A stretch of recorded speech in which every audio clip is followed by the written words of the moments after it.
Hello friends, मैं ज्योति आपकी अपनी क्लास में आपका स्वागत करती हूँ। लास्ट क्लास में हमने क्रिया और क्रिया विशेषण पढ़ लिया था। तो आज शुरू करेंगे विशेषण विशेषण और उसके भेद।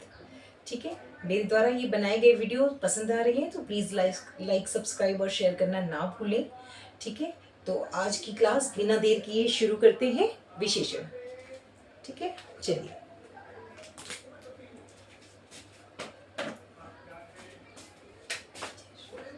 विशेषण, ठीक है, जैसा कि नाम से पता लग रहा है, विशेषण यानी किसी चीज की विशेषता को बताया जा रहा है, एडजेक्टिव है ना। क्रिया विशेषण होते हैं एडवर्ब और ये है एडजेक्टिव। ठीक, चलिए तो इसकी एक सरल परिभाषा देख लेते हैं। पहले समझ लेते हैं कि विशेषण क्या है। कि जो भी शब्द किसी व्यक्ति, वस्तु, स्थान या फिर किसी सर्वनाम, मैं, तुम, वह, जो भी है, उसकी अगर कोई विशेषता बता रही है तो वो विशेषण होगी। ठीक है, चलिए एक सरल परिभाषा देख लेते हैं। जो शब्द संज्ञा या सर्वनाम की विशेषता बताते हैं वे विशेषण कहलाते हैं। ठीक है, विशेषण कहलाते हैं। ठीक, ये एक साधारण सी परिभाषा है कि जो भी शब्द संज्ञा और सर्वनाम की विशेषता बताएंगे वो विशेषण कहलाते हैं। ठीक है, जैसे यह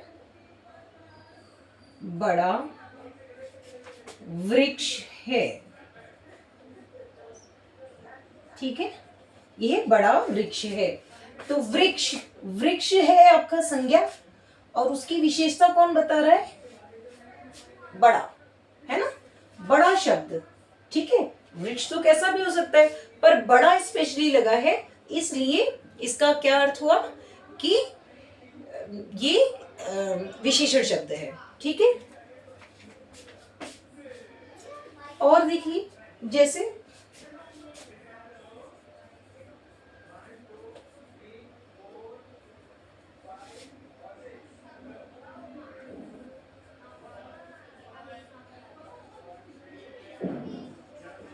वह मोटा आदमी है। देखिए आदमी की विशेषता क्या बता रहा है? मोटा है। ठीक है, तो कैसा आदमी है? मोटा आदमी है। तो जहां भी कोई विशेषता को बताया जाएगा, तो चाहे वो रंग संबंधित हो, संख्या संबंधित हो, ठीक है, तो वो सारी चीजें क्या होंगी? विशेषण होंगी। ठीक है, यहां तक आपको समझ में आया है। इसके बाद आगे देखते हैं इसके भेद क्या होते हैं, काइंड्स ऑफ एडजेक्टिव। ठीक है, चलिए आप अभ्यास जरूर करते रहिए। आगे वाली आने वाली जो क्लासेस होंगी उसमें अभ्यास के जो एक प्रश्न पेपर होगा, मतलब एक प्रश्न पत्र मैं बनाकर अपलोड कर दूंगी, जिसको आप सॉल्व करेंगे तो आपकी प्रैक्टिस वर्क भी घर पर हो पाएगा। चलिए देखते हैं विशेषण के प्रकार या विशेषण के भेद, जो भी चीज आप कहना चाहें, काइंड्स ऑफ एडजेक्टिव। तो देखिए चार हैं ये। ठीक है, कौन कौन से हैं वो देख लेते हैं। गुणवाचक विशेषण, ठीक है, फिर है संख्यावाचक, फिर है परिमाणवाचक,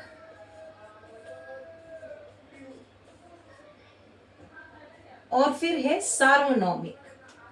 सार्वनौमिक विशेषण। ठीक है, ये आपके चार भेद हैं। ठीक है, इनको भी दो भागों में बांटा गया है। संख्यावाचक भी दो भागों में है और परिमाणवाचक को भी दो भागों में बांटा गया है। दोनों में एक निश्चित है, मतलब निश्चित संख्यावाचक,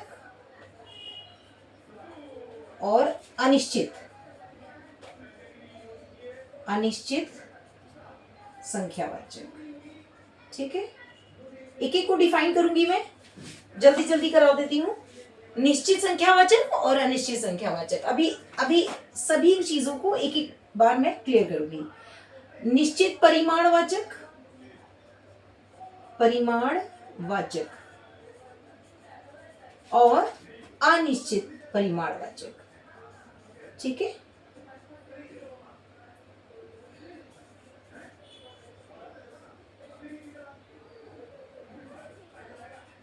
ये देख लीजिए। ठीक है, इस तरह से ये विशेषण के भेद हैं। गुणवाचक, संख्यावाचक, परिमाणवाचक, सार्वनामिक विशेषण। जो संख्यावाचक है वो दो हैं, निश्चित और अनिश्चित। ऐसे ही सेम परिमाणवाचक में भी दो हैं, निश्चित परिमाणवाचक और अनिश्चित परिमाणवाचक। ठीक है, चलिए आगे हम एक एक को डिफाइन करते जाएंगे और आपको चीजें समझ में आती जाएंगी। देख लीजिए।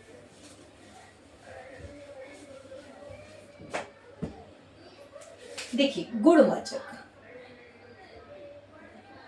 गुणवाचक विशेषण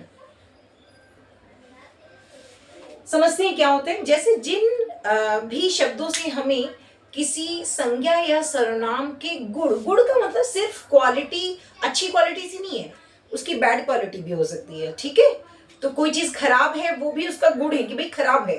ठीक है, तो उसके गुण दोष का हमें पता लग जाए, वो क्या होगा, गुणवाचक विशेषण होंगे। ठीक है, जो भी शब्द हमें ये बता दे कि कोई चीज या कोई इंसान जिस भी परिप्रेक्ष्य में वो आ रहा है वो अच्छा है, बुरा है, कैसा, उसका जो भी गुण दोष है वो प्रकट हो जाए, वो वहां पे क्या होगा, गुणवाचक होगा। ठीक है, सरल परिभाषा पहले लिखते हैं। जिन शब्दों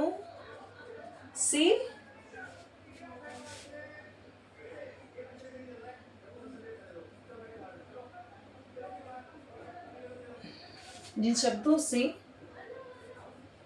किसी वस्तु या प्राणी के गुण या दोष प्रकट हों। ठीक है, मैं स्पेशली लिख रही हूँ गुण या दोष। जैसे मैंने अभी आप बताया कि कोई ये मतलब नहीं होता कि गुण का मतलब सिर्फ अच्छाई है, गुण का मतलब दोनों चीजें, चाहे वो अच्छाई हो या बुराई।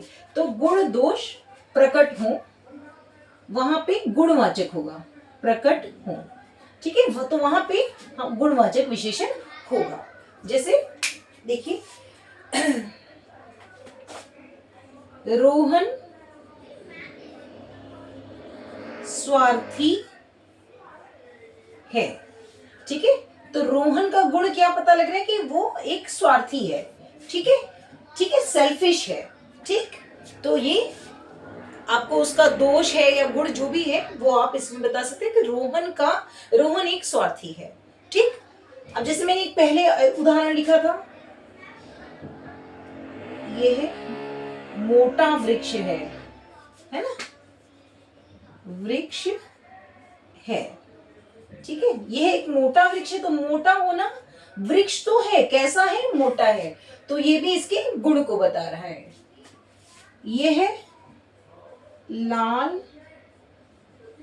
फ्रॉक है, तो फ्रॉक है, ऐसे ये फ्रॉक है ऐसे भी लिख सकते हैं, लेकिन लाल स्पेशली बताया गया तो लाल विशेषता बता रहा है। ठीक है, बगीचे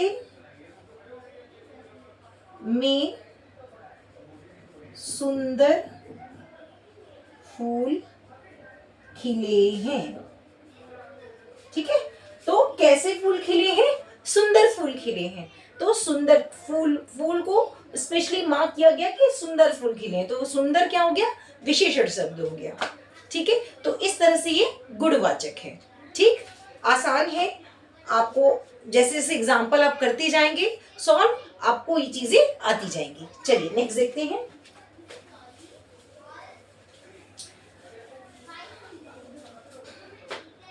नेक्स्ट देखिए संख्यावाचक। तो जैसे नाम से ही पता लग रहा है आपको, संख्या यानी नंबर बताने वाला कोई हो, है ना, वाचक मतलब बताने वाला। तो जहां भी आपको संख्या का बोध हो रहा है ना, जहां भी नंबर्स आप काउंट पर कर पा रहे हैं, वहां पर क्या हो जाएगा, संख्यावाचक। तो जिन शब्दों से संख्या का बोध हो, वहां पे क्या होगा, संख्या हो। वाक्य में जहां पे आपको संख्या का बोध हो वहां पर क्या हो जाएगा, संख्यावाचक होगा, संख्यावाचक हो वहां संख्यावाचक एडजेक्टिव मतलब विशेषण होगा। ठीक है, अब देखिए कैसे होगा वो देखते हैं। देखिए मैंने वो अब यहाँ पे भी निश्चित और अनिश्चित दो हैं, दोनों को अलग अलग बताती हूं मैं। संख्यावाचक तो जैसे मैंने बोला वह 2 बार परीक्षा में फेल हुआ। अब देखिए 2 बार यानी कि वहां पर निश्चित आपको संख्या बताई जा रही है कि 2 बार, ठीक है, तो क्या आ रही है, संख्या आ रही है। ठीक, तो जहां भी आपके नंबर्स काउंट हो, ठीक है, वह 5वीं मंजिल पर रहता है। तो इसमें 5वीं मंजिल जो 5वीं है वो क्या है, किसी मंजिल जो आपका फ्लोर है उसको दर्शा रहा है। ठीक है, तो 5वीं क्या हो गया आपका संख्यावाचक हो गया। ठीक, इसी तरह से और उदाहरण देखिए। अब देखिए इसी में जो निश्चित और अनिश्चित मैंने आपको बताया, तो पहले निश्चित देख लेते हैं फिर अनिश्चित देख लेते हैं। इसमें देखिए निश्चित, निश्चित संख्या है यानी नंबर आपको पता लग रहा है। जैसे वह राधा से दुगना बड़ा है। ठीक है, तो बड़ा है पर कितना बड़ा है, दुगना, 2 गुना बड़ा। जो भी उसकी एज होगी 20 साल है तो उससे दुगना बड़ा है, 40 साल का है। तो इस तरह से उससे आपको संख्या एकदम साफ समझ में आ रही है कि 2 गुना, 2 नंबर आपको साफ समझ में आ रहे हैं। ठीक है, वह दूसरी मंजिल पर रहता है। ठीक है, तो मंजिल, मंजिल की विशेषता क्या है, दूसरी मंजिल। यहां भी आपको पता लग रहा है कि दूसरी, ठीक है, कौन सी मंजिल है, दूसरी मंजिल। ठीक, तो ये आपका निश्चित संख्यावाचक है। अभी मैं एक चीज और बता देती हूँ। जैसे मान लीजिए ऐसी अगर कहीं भी आपको नंबर पता लग जाए, जैसे बहुत बोलते हैं हम लोग दुगना है, 2.5 गुना है, 1.15 बजे हैं, तो मतलब एक निश्चित चीजें आपको पता, 1.25 शेर है, एक है ना। तो इस तरह से क्या है कि आप 1.25 शेर आप इसमें नहीं लेंगे, परिमाण में लेंगे, माफ करिएगा।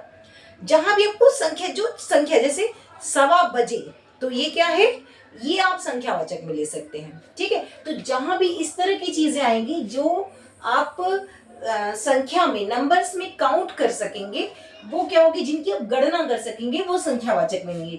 निश्चित में आपको एक निश्चित संख्या का पहले से पता हो जाएगा। जैसे ही आप वाक्य पढ़ेंगे आपको पता लग जाएगा कि वहां निश्चित संख्या आ रही है। ठीक है, अब अनिश्चित देखते हैं। जहां अनिश्चित है वहां क्या होगा, देखिए जहां अनिश्चित है तो वहां पे आपको ये नहीं पता लगेगा कि कितनी संख्या है। ठीक है, संख्या कितनी है। जैसे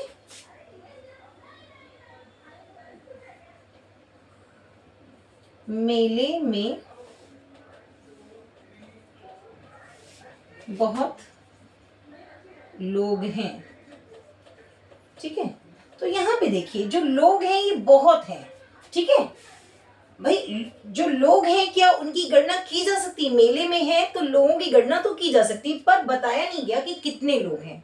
ठीक है, यहाँ पे बस इतना बोल दिया बहुत हैं, तो बहुत क्या हो जाएगा, यहाँ पे अनिश्चित संख्यावाचक हो जाएगा। ठीक है, अनिश्चित संख्या, क्योंकि वहां पे ये नहीं बताया गया कि कितने लोग हैं। ठीक, इतनी बात समझ में आई। ठीक, तो ऐसे ही निश्चित और अनिश्चित, जैसे और बोल दे, मान लीजिए बोला मैं एक निश्चित का बोलती हूँ, जैसे उसने एक रसगुल्ला खाया। ठीक है, तो ये निश्चित हो गया, एक रसगुल्ला खाया, उसने कई रसगुल्ले खा लिए। ठीक है, मैं उसी वाक्य को बोलूं, जैसे उसने कई रसगुल्ले खाए। ठीक है, तो अभी क्या है कि गिनती तो की जा सकती थी पर गिनती की नहीं है, तो यहाँ पे अनिश्चित है। ठीक है, तो ये आपका अनिश्चित विशेषण हो गया, संख्या अनिश्चित संख्या विशेषण। ठीक है, चलिए नेक्स्ट देख लें, आगे देखते हैं। संख्यावाचक क्लियर है, जहां भी आप गणना कर सकेंगे वहां पे संख्यावाचक है, सीधी बात है। ठीक, चलिए आपके लिए। अब देखिए परिमाण, अब है परिमाण, परिमाणवाचक। तो परिमाणवाचक में क्या है? परिमाणवाचक यानी जहां भी नाप तौल हो, जहां भी नाप तौल हो, यानी आप उसका मेजरमेंट कर रहे हैं, ठीक है, कुछ मेजरमेंट कर रहे हैं। देखिए परिमाण और संख्या में दोनों में फर्क है। मेजरमेंट करना यानी किसी भी मेजरमेंट वाली चीज के थ्रू आप मेजर कर रहे हैं, और संख्या जब आप गिनती गिन रहे हैं, मतलब गिनती से काउंट कर रहे हैं। गणना करना और नाप तौल में बस यही फर्क है, ठीक है। आप मेजरमेंट किसी चीज का कर रहे हैं, आप नाप तौल कर रहे हैं, चाहे वो लंबाई चौड़ाई का हो, किलो का हो, मीटर का हो, ठीक है, तो जिसमें भी कर रहे हैं, लीटर का हो, अगर कोई लिक्विड चीज है तो आप उसको लीटर में काउंट कर रहे हैं, तो वो चीज जो मतलब मेजर कर रहे हैं, तो वो चीज परिमाण में आएगी। लेकिन वहीं अगर कोई चीज गिनती करने की है, गणना करने की है, तो वो संख्या में आएगी। उसमें ज्यादा कंफ्यूज नहीं होना है, इजी चीज है। बस प्रैक्टिस आप करेंगे एक दो एग्जांपल की तो आपको समझ में आ जाएगी। चलिए एक एग्जांपल से समझते हैं। जहां भी नाप तौल हो वहां पे आपका परिमाण होता है, ठीक है, वो वहां परिमाणवाचक होगा, परिमाण वाचक विशेषण होगा, ठीक है। अब देखिए कैसे होता है, ठीक। देखिए कैसे होगा। जैसे अब यहां भी पहले इसके भेद देख लेते हैं कि निश्चित है और अनिश्चित है। एक तो निश्चित है, ठीक है, तो जो निश्चित है उसको देखिए कैसे, जहां भी आपको निश्चित कोई चीज बताई जाए, ठीक है, जैसे मैंने बोला